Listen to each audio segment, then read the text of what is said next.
from my side. And thank you for taking time out of your schedules to join us for this class. And we will be chatting about how to answer from a case study.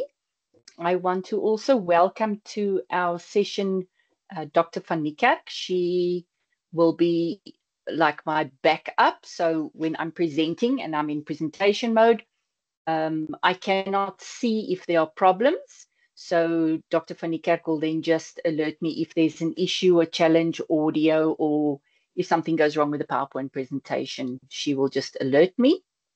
I have to inform everybody that we will be recording the session so that students who are unable to attend the live session are able to access the recording afterwards, which will be shared via the module site. So let me proceed with our session today.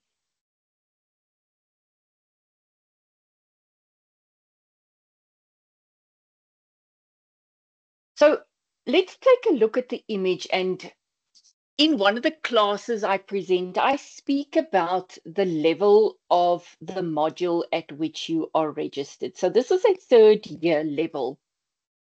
And as such, the assessment type has to be a little bit higher order than level 1, like your first year level, your second year level.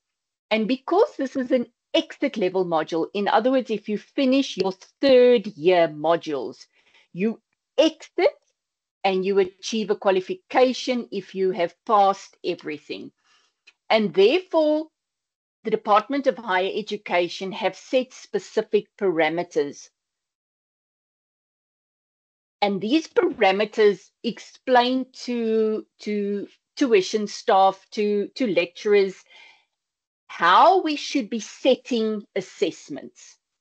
Now, this isn't something that's foreign. Believe it or not, you went through this at high school. There are NQF levels and there are specific level descriptors.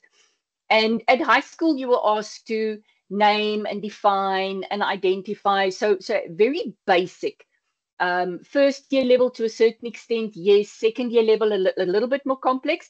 But now the third year level, you've already, or you should already understand the principles of each specific module that you are doing. So in this module, FRR 3701, it's forensic methods and techniques. So it's one of the foundational modules for the entire qualification.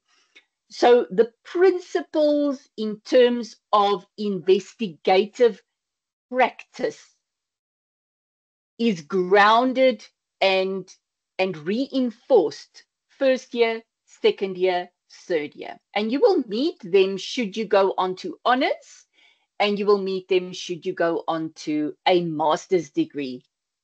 But the important thing is, because I cannot physically take you to a crime scene or a scene of an incident and show you things practically, when I teach you about the low card exchange principle, or when I teach you about the Lochner principle, there has to be another way for me to, after the teaching has taken place, after the class has taken place, to assess whether how I've explained the principle, you have been able to understand how it works in practice.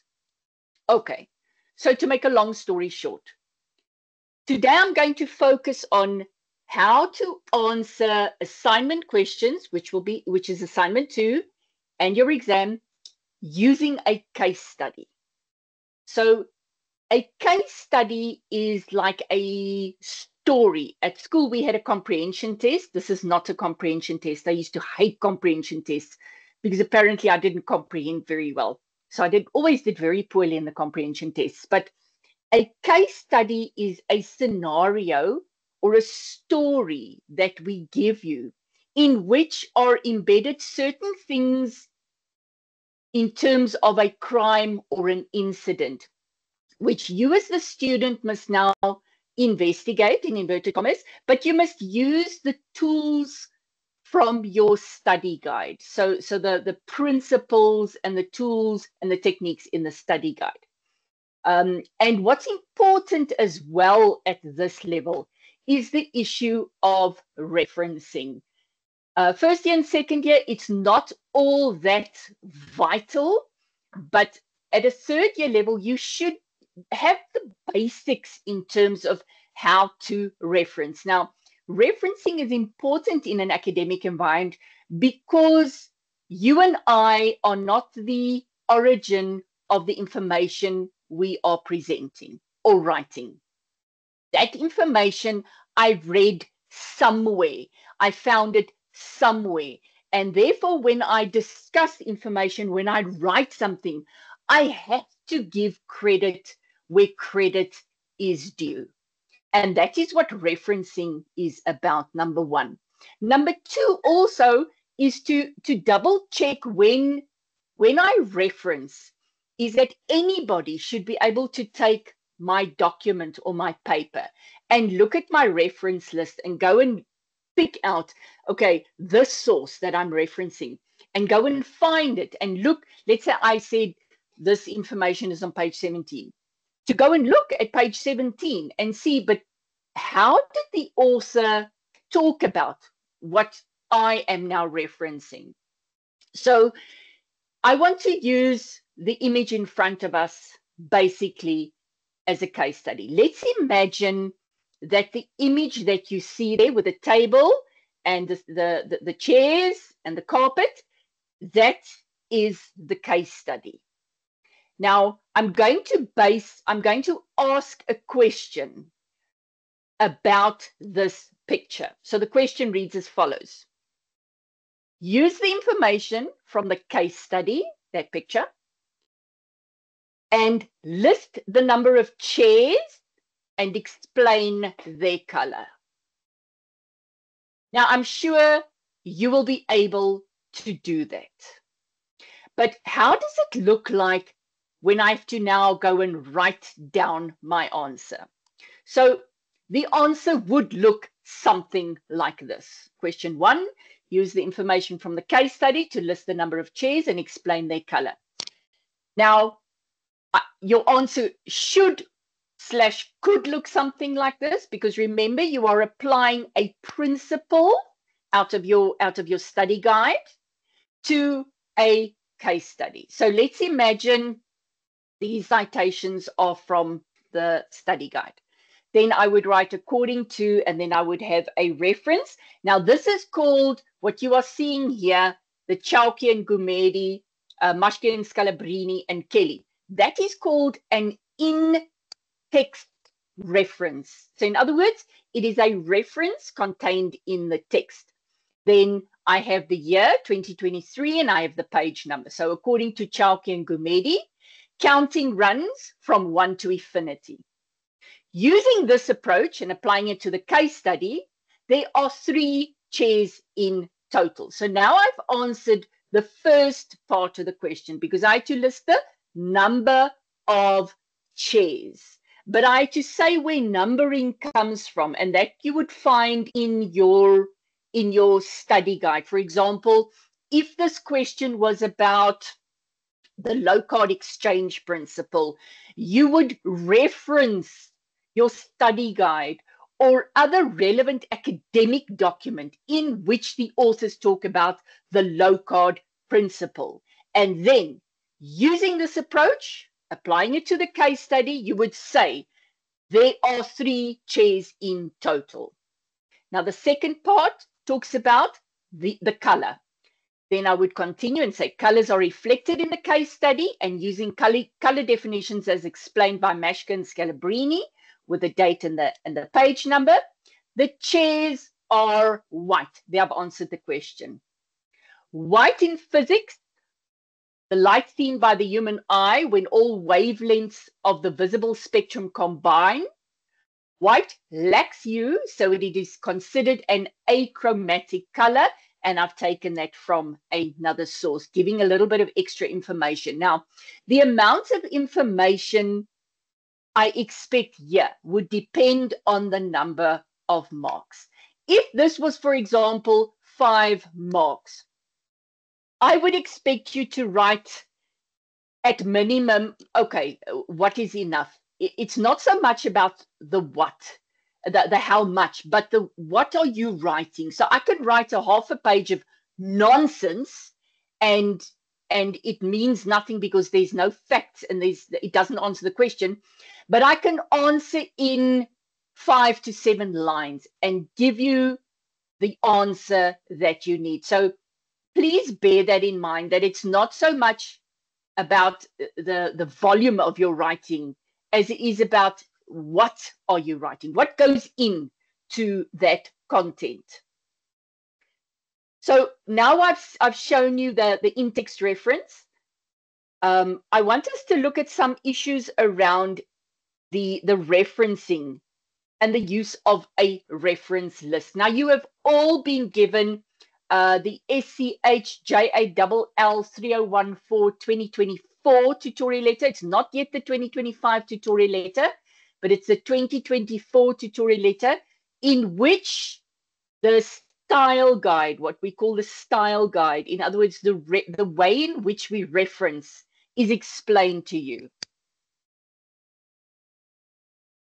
Now, some of you are doing electives that fall within the law discipline.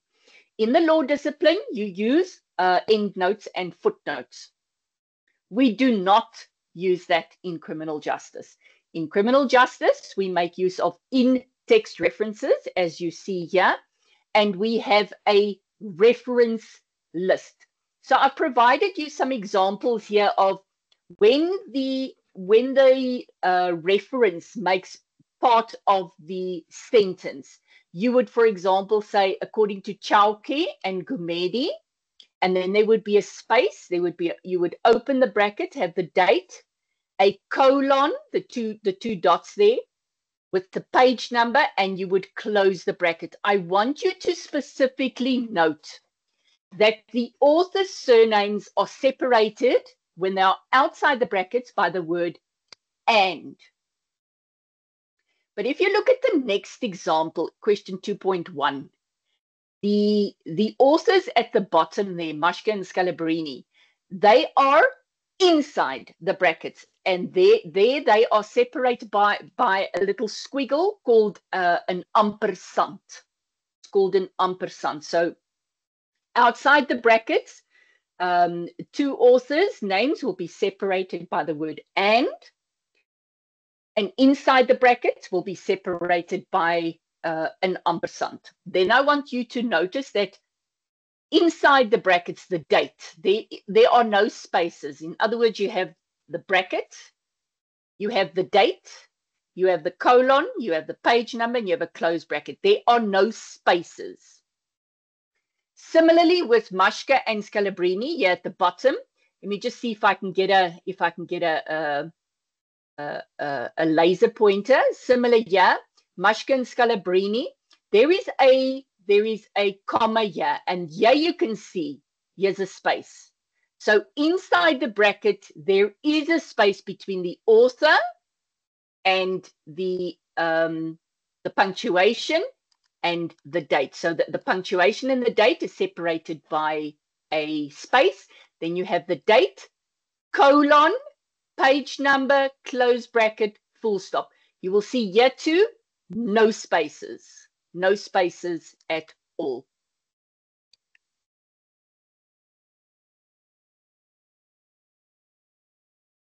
So here's some more examples according to Benson, and then this is now a single author. Sorry, let me just find my pointer.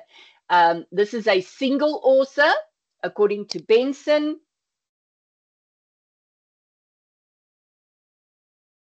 Something is going wrong with my pointer here. Okay, I'm losing it. Sure.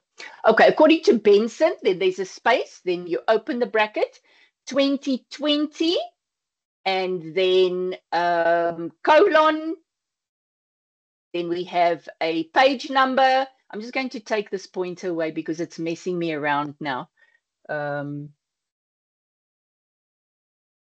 And then you have the page number, and then you close your bracket, and then you carry on with the the sentence. But what I want to also alert you is look at question 4 and look at question 5. Question 4 has what we call an institutional author. So the National Research Council is an institution. Now, the rule of thumb, an institution is an inanimate thing. So in other words, it's not a living, breathing thing. So an institution can never state, can never argue, can never have an opinion. So one should never write, according to the National Research Council, blah, blah, blah, blah, blah. One would usually put the institutional author at the end of the sentence or somewhere in the sentence, but they cannot state, they cannot argue. And then last, and this is a question you are going to be faced with, because your study guide does not have a publication date. So the question has been, how do you reference something that does not have a publication date? And this is how you would reference it in the text. SA is the acronym they prescribe in the referencing guide to say that there is no date. Sine anonym, which means without date. You will see that it is in the square bracket. There's a colon, there's a page number, and the round bracket, and then the rest of the sentence carries on. So these are various examples you should be able to use. Now, I have used, in their examples, I've used Chowkey and Gumede, I've used Mashke and Scalabrini, I've used Benson, I've used National Research Council, and I've used Mokoena. So if I want to get marks for these references, each of these must be found in the reference list. And here would be an example of the reference list. Now, I want to warn you that with the exception of Mokoena, Mashke and Scalabrini, the National Research Council, and Kelly, the rest are fake. There is no reference there is no a book or article, Benson B 2020. It's a fake reference I made up to illustrate how to reference this. The same with Chowkey and Gumede, that there is also no such reference. So please do not use these references in your assignment or in your exam, because they do not exist, okay? Then you will notice that your reference list is alphabetical. So in other words, B followed by C, and then it's M. And oops, I see there's a mistake there. K is at the wrong place. So K should be after Chowkey. Then that would be correct. Then I want you to also notice that when a source is published, so in other words, when you have to pay for it, when it's bought and sold, then the title will be in italics. You see the title of Benson B 2020, the ABC of interviewing. You see the title is in italics, which indicates to the reader that it is a published source. In the academic environment, we more often than not work with a published source. We work with published sources. We also work with what we call academically sound sources. So in other words, depending on the topic, I would, for example, not for an investigation type module, I won't cite the Drum magazine or the Huisgenoot. But if I was doing communication studies and I'm giving examples of commonly used vernacular or commonly used phrases, then I would cite, let's say, like the Sowetan or the Beeld, etc. So it depends on the discipline. I want to also alert you to look at the dates of these sources. The rule of thumb in the academic environment, especially in the School of Criminal Justice, is that no source may be older than 10 years. Why do we say that? For the simple reason, in the investigative space, the evolution and the development of the sciences happens relatively often. Now, relatively often is a is a broad concept, but for example, there's progression in the sciences, so new things are published. However, there are things that have not been able to change. For example, the low card exchange principle that has remained since the day Dr. Edmund Locard first wrote about the low card exchange principle. So if you want to illustrate, for example, how something has progressed, how something has evolved, how something has developed, so in other words, a chronology, a timeline, then one would say in 1927 this happened, 1935 this was followed in 1965, and then again in 1989, and then you would have a flow. But you cannot base your argument in 2025 on something that was published in 2000, for example, because how do we know that that is still relevant? So that is always something that you must ask yourself. Okay, I want you to please be aware that the university is taking a it's a no-nonsense approach to plagiarism and to academic integrity. I'm hoping at this stage that all of you have attended the compulsory academic integrity workshop and modules and have passed, because I think a lot of the times when students enter a university space and when they copy and paste, I think initially, this is just my viewpoint, that it's out of ignorance. They don't realize the implication of what they are doing. But at third year, you should be aware of what plagiarism is. You should be aware of copying. And the AI, ChatGPT is so old school. But you should also be aware that you are not allowed to use these AI and large language models to do your assignment and to do your exams, to answer your exams. We have, and this is so odd, we are using AI to detect AI. And it's amazing how smart AI has gotten over the past few years, because AI uses neural learning. So in other words, it's continuously teaching itself. The more we use it, the more we teach it. And that's what they've done in the academic environment with the Turnitin, with the proctoring tool.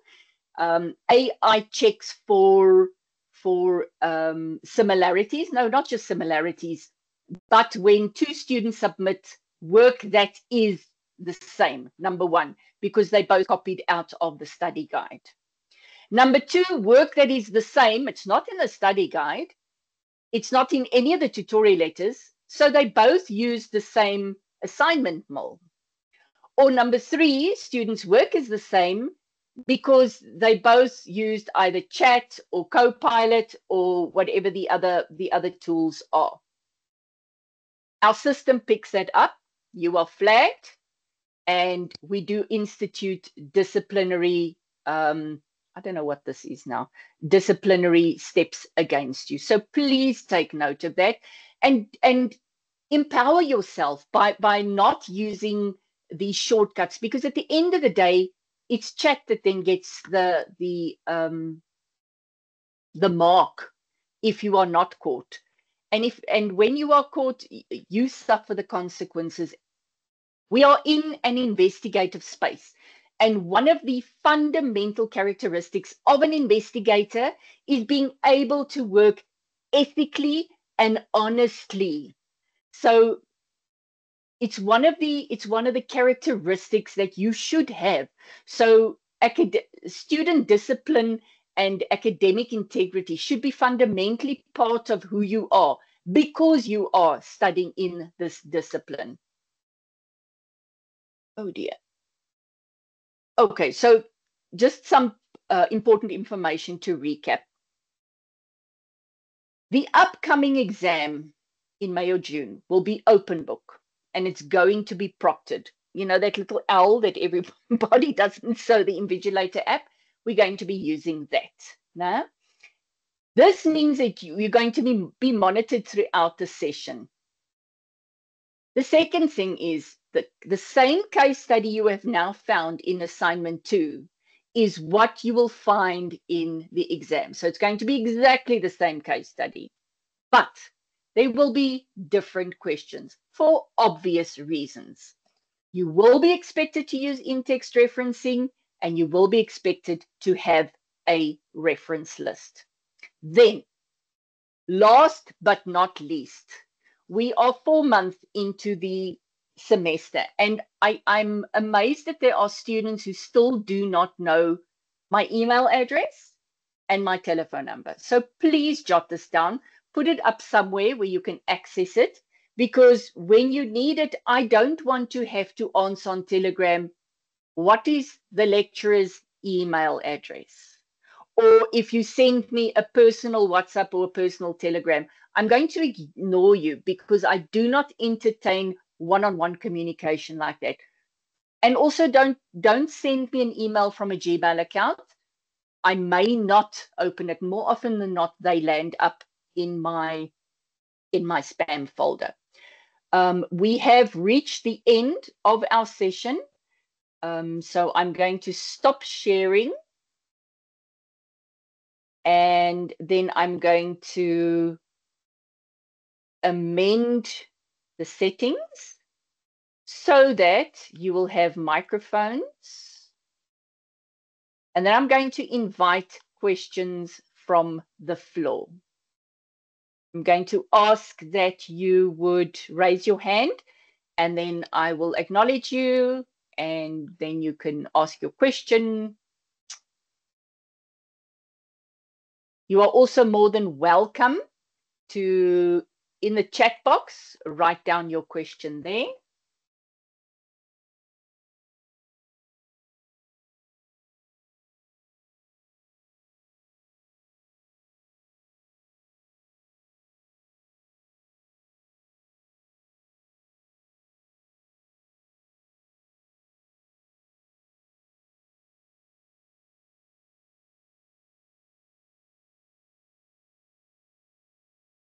Okay, I see there are no questions. I hope I didn't frighten everybody away.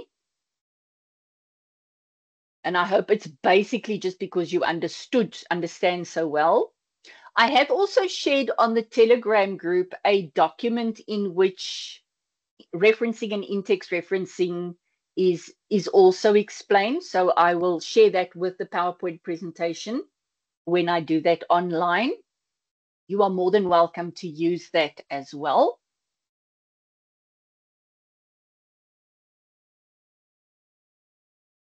There's a question, Prof. Okay, thank you. Thank you.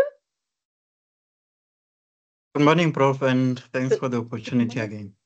I wanted to ask something here. I saw when you were discussing referencing, you made an example of if you needed to reference a particular document, but there's no author. Rather, there's no publication date. Yeah, there's no publication date. I got that one. But I have one here that I needed to use for the assignment. It's from UNISA.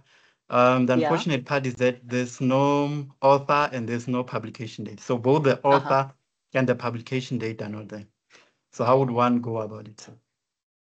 Thank you very much for that question. That's an important question because there are some sources where there is no human author and there is also no date.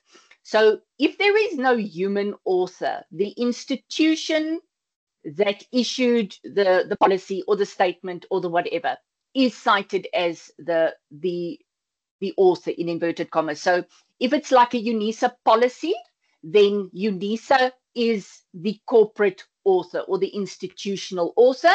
And then you would have the SA. So you would have UNISA, full stop, then you will have a space, then you will have that square bracket, then you will have a big S, a small a, close square bracket, full stop, space, and then you will have the rest of the entry. That is, there is an example like that in your referencing guide, so you can just go and find it there. I hope that answers your question. Thanks, Prof. I'm answered. I'm okay. Thank you. Okay, brilliant. But there's a step up from that one as well. So the majority of the sources today are online. So, and then you have, for example, this wonderful source that you want to use online. Let's say you can see who the author is, but there's no specific date. So the rule of thumb there is you scroll all the way down to the bottom of that web page. And usually at the bottom, the webmaster would have a date to say updated on, and then you would use that date. If there is no date there, and there is no date on the landing page, for example, then you use the SA. But for example, if at the bottom, right at the bottom, there is, let's say, webmaster updated 2023, you would use 2023 then. And then there would also not be a page number, obviously, because it's from the web.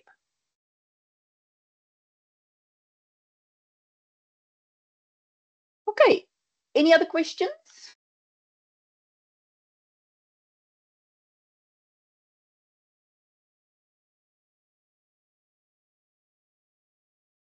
Okay, so this class was specifically aimed at assignment 2, but also at the exam. So I see there are about 15 students that have already submitted assignment 2.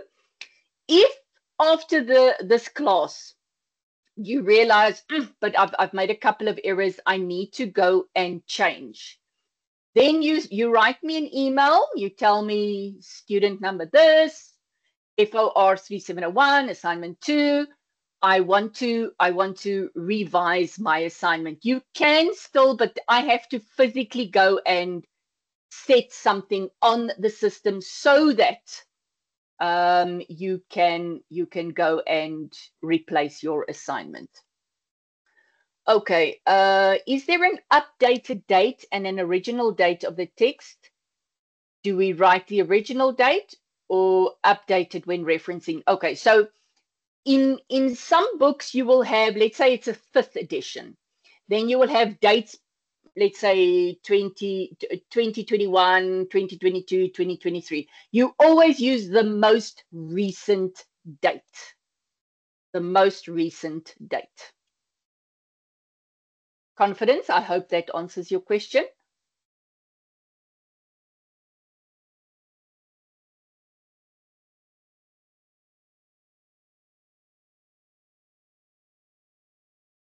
Okay, any other questions?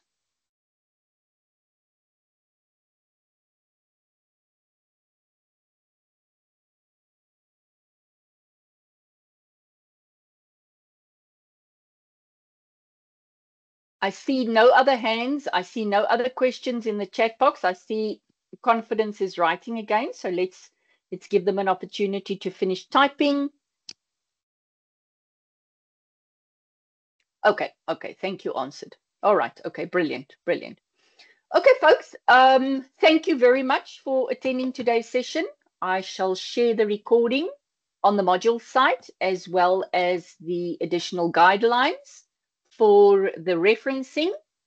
And then I hope to see you all soon when we discuss feedback from assignment 2. Have a wonderful day and be blessed. Thank you, Prof.